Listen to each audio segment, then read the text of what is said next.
enough for the evil in this world. Our country has become unrecognizable. These people have perverted the truth to the point that they motivated the of my husband. They have continuously tried to assassinate the... What if the story everyone believed was completely backwards? Because right now, people are reacting to new clips involving Erika that suddenly changed the entire narrative overnight. At first, the internet thought it had everything figured out. The reactions, the rumors, the evidence. But then something changed. Longer footage started surfacing, and viewers began noticing details that completely flipped the situation. And this is where it gets strange, because the more context people saw, the more embarrassing the original narrative started to look. So now the question... The performance of all this is not good. It's an obvious lie. She wakes up to headlines and Candace Owens saying that she killed her husband, widow grift, and trying to tell us that she's allowed to lie to us because her husband is so on its face absurd that it should be rejected by all people everywhere. The question is, what was hidden in those new clips? And why did they change everything so fast? To understand why these new clips hit so hard, you have to remember how confident people already were about the original story. Online, the narrative around Erika had basically settled. People thought they knew what happened. They thought the clips circulating earlier told the full story. But then something changed. Longer footage started appearing. Not edited reaction clips. Not zoomed-in screenshots. Raw context. And suddenly, moments that once looked suspicious started looking completely different. And this is where it gets strange. The new clips didn't introduce shocking new behavior. They introduced missing context. Conversations that had been cut short before were now shown in full. Reactions that once looked awkward suddenly made sense when viewers saw what happened seconds earlier. And that shift? It completely changed the tone. Because now, people realized they may have reacted to an incomplete version of events. But here's the problem. By the time the longer clips surfaced, the original narrative had already exploded online. Millions of people had already formed opinions. Creators had already made breakdown videos. Entire theories had already spread. And once people emotionally commit to a story, changing their minds becomes difficult. And it doesn't stop there. The more raw footage appeared, the more obvious the edits in the viral clips started looking. Moments had been isolated, expressions repeated, audio clipped at key points. And suddenly, the question wasn't, what did Erika do? It became, how did the internet get this so wrong? And that question changed everything. Because now, people weren't just reacting to Erika anymore. They were reacting to the way the story itself had been built. The first new clip didn't look important at all. Honestly, most people almost ignored it. Because compared to the dramatic edits already going viral, this version felt boring. Longer, uncut. No music. No captions telling viewers what to think. But then something changed. People actually watched the full thing. And that's when everything started shifting. Because suddenly, moments that had looked suspicious in the viral clips didn't look suspicious anymore. They looked normal. And this is where it gets strange. One reaction people had obsessed over for days, a split-second expression that had been slowed down and replayed over and over, turned out to happen right after someone off camera made a completely unrelated joke. In context, the reaction made perfect sense. But without that setup, it looked uncomfortable. And that realization hit hard. Because now, viewers understood how much the editing had shaped the narrative. But here's the problem. By this point, millions of people had already seen the edited version first. And first impressions online are powerful. Once people believe they've seen the truth, it's hard to convince them otherwise. And it doesn't stop there. Another moment that had gone viral, a clip where Erika supposedly avoided answering a question, looked completely different in the longer footage. Because the original edit ended right before she actually responded. And once viewers saw the full exchange, the entire interaction changed. Suddenly, what looked evasive before now just looked interrupted. And that's when things started falling apart. Because now, people weren't just questioning one clip, they were questioning all of them. Every viral edit, every slowed down reaction, every dramatic caption. And the deeper people looked, the messier it became. But then, something changed again.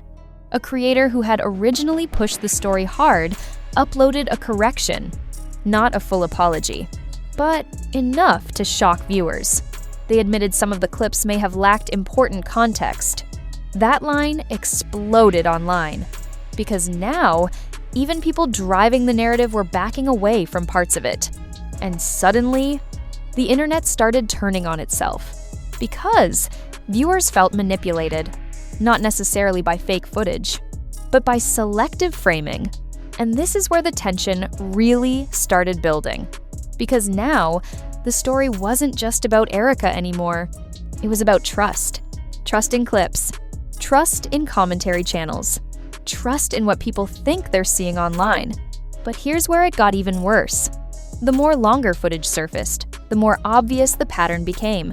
The viral edits almost always cut away right before key context appeared. Awkward moments were isolated. Neutral reactions were slowed down. Completely normal pauses were framed like hidden tension. And once people noticed that pattern, they couldn't unsee it. Because suddenly, the original narrative didn't look revealed. It looked constructed. And that realization humiliated a lot of people. Not just creators. Viewers, too. Because now, people had to confront the possibility that they reacted emotionally to something they never fully saw. And just when it seemed like the situation couldn't shift any further, another clip surfaced. And this one didn't just weaken the original story. It completely flipped it upside down. The next clip was different from all the others. Not because it was dramatic, but because it was impossible to edit the same way. And this is where it gets strange. It was wide-angle footage. Continuous. No cuts. No missing seconds. Just one uninterrupted sequence.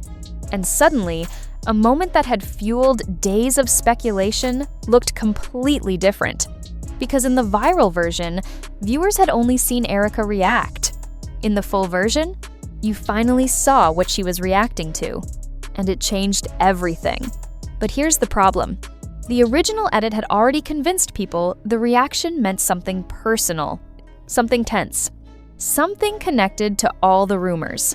But once the wider footage surfaced, the truth looked way less dramatic. The entire room had reacted the same way. Not because of Erika, not because of hidden tension, because something unexpected happened off camera that had nothing to do with the narrative people built online. And that realization hit hard. Because now, viewers understood how powerful isolation can be. Take one person out of a group reaction, and suddenly it looks intentional. And it doesn't stop there. Another suspicious interaction people obsessed over suddenly made sense too. In the edited clips, it looked like Erika abruptly walked away from someone mid-conversation. Online, people treated it like proof of conflict. But then, something changed. The uncut footage showed the conversation never actually ended. Someone else interrupted. The camera angle shifted. And the viral edit cut out the part where they continued talking normally seconds later. And that's when things started falling apart, even faster. Because now, the issue wasn't whether the clips were technically real. They were. The issue was how they were framed. And framing changes everything. But here's where the tension really escalated. People started revisiting older viral moments too. Not just recent clips. Everything. And weirdly, the same editing pattern kept appearing. Tight zooms. Abrupt cuts. Looped expressions. Moments stripped away from surrounding context. And once viewers noticed that pattern, the trust collapsed. Because now, even clips that were legitimate started feeling questionable. And that created chaos. Because the internet hates uncertainty. People want a clear villain, a clear explanation, a clean narrative. But the longer footage destroyed that simplicity. And suddenly, the story became uncomfortable. Not for Erika, for everyone who helped spread it. But then, something changed again. A side-by-side comparison went viral. One screen showed the original edited clip. The other showed the uncut footage. And the difference? honestly shocking. The edited version felt tense. The full version felt ordinary. And that side-by-side comparison completely shifted public reaction overnight. Because now, even neutral viewers could see how dramatically emotion had been engineered through editing. And that realization spread fast. Because once people feel manipulated, they react hard, especially online. And this is where the tension peaked. Because now, creators who built entire narratives around the clips started facing backlash themselves. Viewers accused them of exaggerating, of selectively framing moments for clicks. And suddenly, the humiliation surrounding Erika started turning in another direction entirely, toward the people who pushed the story hardest. But the biggest twist? Even after all the longer footage surfaced, some people still refused to let the original narrative go. Because once emotion locks into a story, facts don't always erase it. And that's what kept the chaos alive. Because now, the internet wasn't debating the footage anymore. It was debating reality itself. And just when it seemed like the situation couldn't become more divided, the final piece surfaced. And it changed how people saw the entire controversy from the beginning. The final clip didn't go viral because it was dramatic. It went viral because it exposed the process. And this is where it gets strange. Someone uploaded a breakdown showing exactly how the original narrative had been built in the first place. Not through fake footage. Through selective editing, the video compared raw clips to the versions that exploded online, frame by frame, second by second. And once people saw it, everything changed. Because suddenly, viewers realized how small edits completely altered emotional meaning. A pause extended by half a second suddenly looked awkward. A neutral expression frozen in a thumbnail suddenly looked guilty.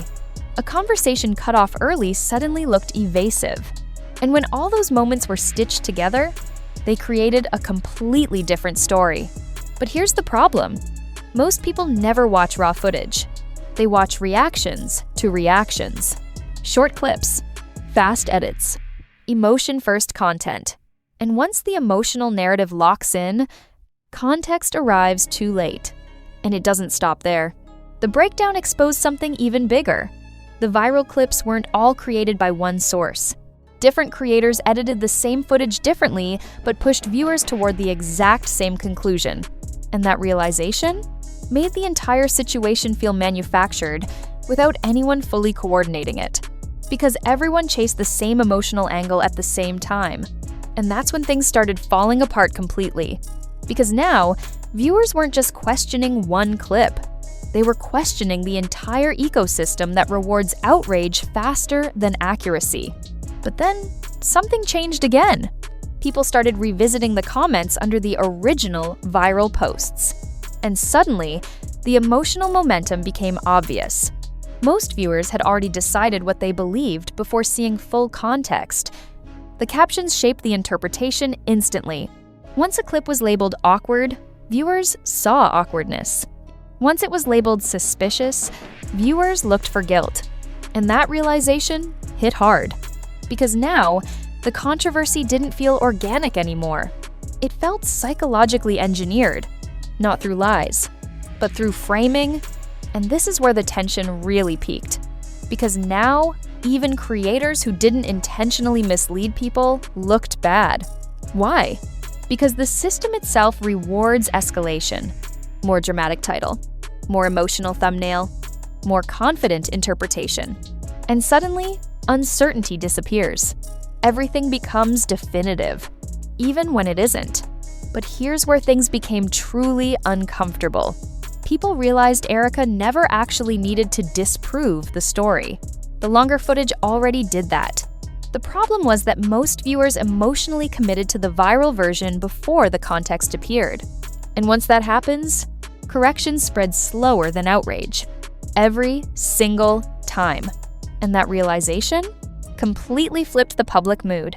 Because now, the humiliation people expected Erika to feel started shifting toward the internet itself, toward the creators, toward the audiences who rushed to conclusions. But the biggest twist? Even after all the comparisons, breakdowns, and raw footage surfaced, The original clips still kept circulating, still getting views, still being reposted out of context. Because emotionally powerful stories don't disappear just because new information arrives. And that's what made this entire situation so revealing. Not just about Erika, but about how online narratives evolve once emotion becomes more important than accuracy, and just when it seemed like the story had finally settled, everything escalated one last time. Because now, people weren't just arguing about clips anymore. They were arguing about whether the internet can even tell the difference between truth and framing anymore. And that's when the entire situation stopped being about Erika alone. It became something much bigger. Because now, creators were turning on each other.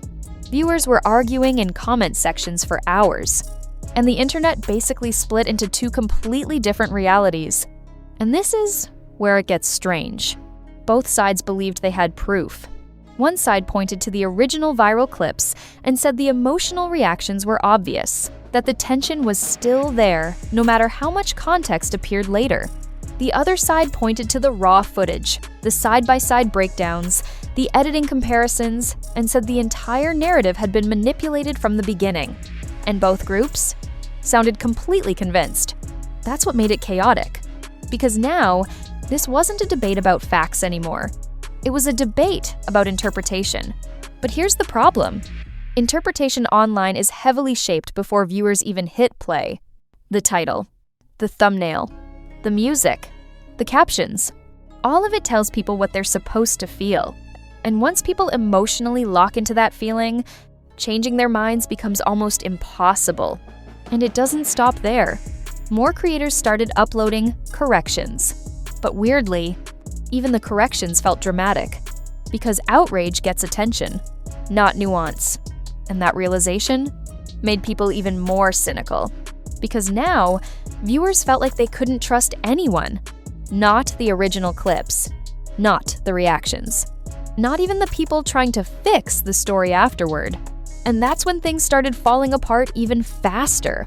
Because now, the controversy wasn't just about what happened in the footage, it was about whether online narratives can ever stay accurate once they go viral. But then something changed again.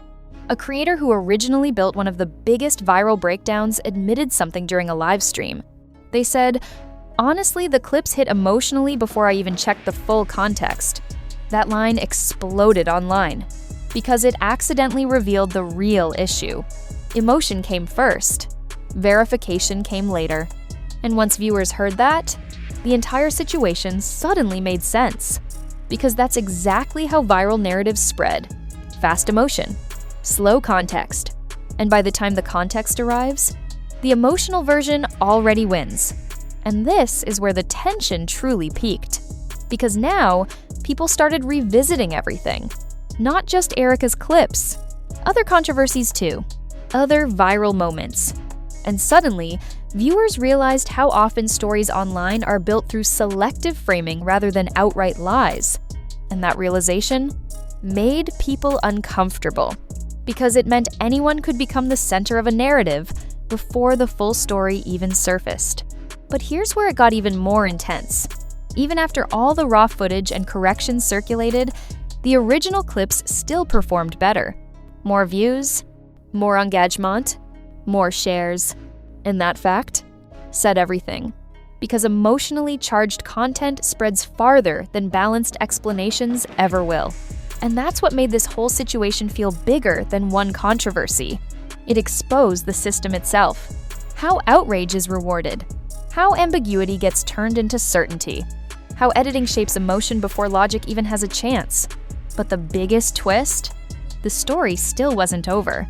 Because one final comparison surfaced. And this time, it didn't just expose the editing. It exposed how viewers themselves had been psychologically guided into seeing a narrative that may never have actually existed. And then, the final comparison surfaced. And honestly, it changed the entire conversation overnight. Because someone recreated the viral clips, but with different captions. Same footage. Same reactions. Same exact moments. Only the framing changed. And this is where it gets strange.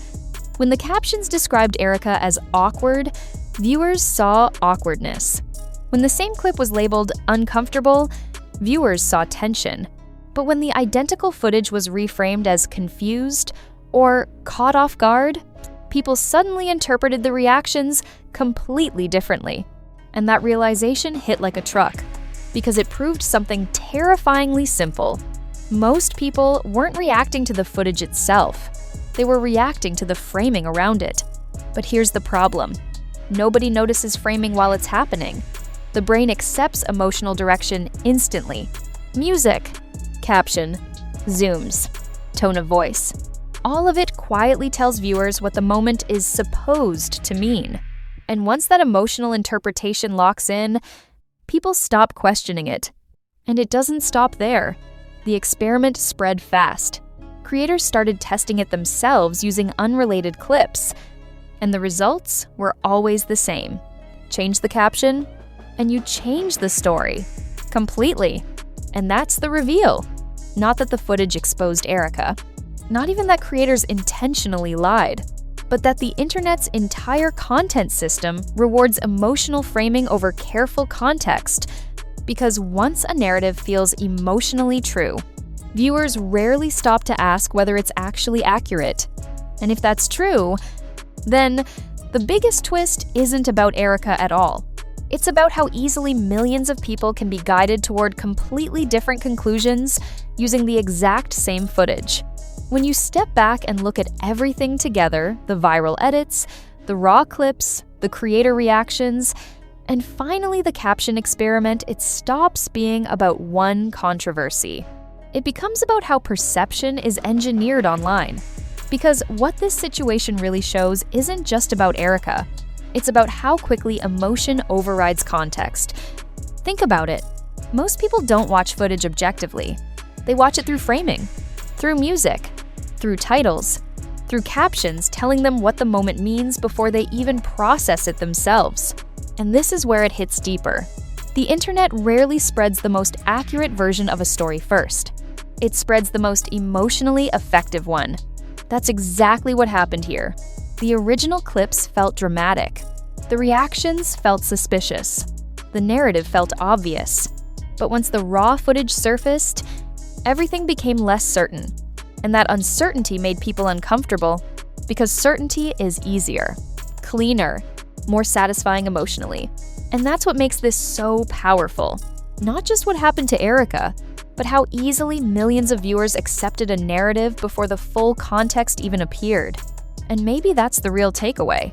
Not whether the clips were technically misleading, but how vulnerable people are to emotional framing without even realizing it's happening. Because once a story feels true, most people stop checking whether it actually is. So now it all comes down to one question.